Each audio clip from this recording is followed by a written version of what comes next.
Did you know with just one ginger root, you can grow an endless supply of organic ginger in your balcony? I have a secret compost mix that almost no one knows. But I'll reveal it only at the end of this video. To grow ginger at home, start with a healthy ginger root from the market. It should be plump and firm.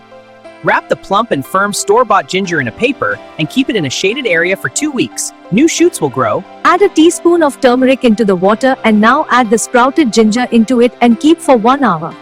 Now take it out of the water. Cut the ginger rhizomes into 1 to 2 inch chunks, ensuring each piece has at least 1 or 2 visible knobby buds.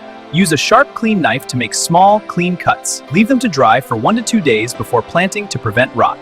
Now let's get the best soil ready for the biggest produce ever! Recommended ratio: 40% garden soil, 20% coco peat.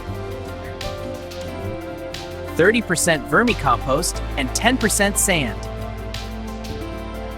This mix keeps the soil fertile, soft, and well-drained, which ginger loves.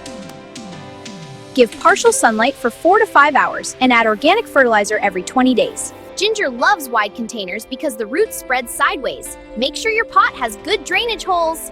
Plant the ginger pieces about 2 inches deep with the buds pointing upward. Give them space to grow.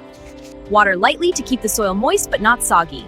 Ginger loves warm weather and indirect sunlight of 4 hours. After a few weeks, you will see green shoots. With patience and care, your ginger plant will grow strong. Here's my special secret. Add organic compost every few weeks to help the roots grow bigger. After about 8 to 10 months, it's harvest time! Fresh homegrown ginger for your kitchen. This is the secret, nutrient-rich, root-boosting compost specially designed for underground crops like ginger. Try growing ginger in your balcony garden and enjoy fresh harvests. Don't forget to like and subscribe.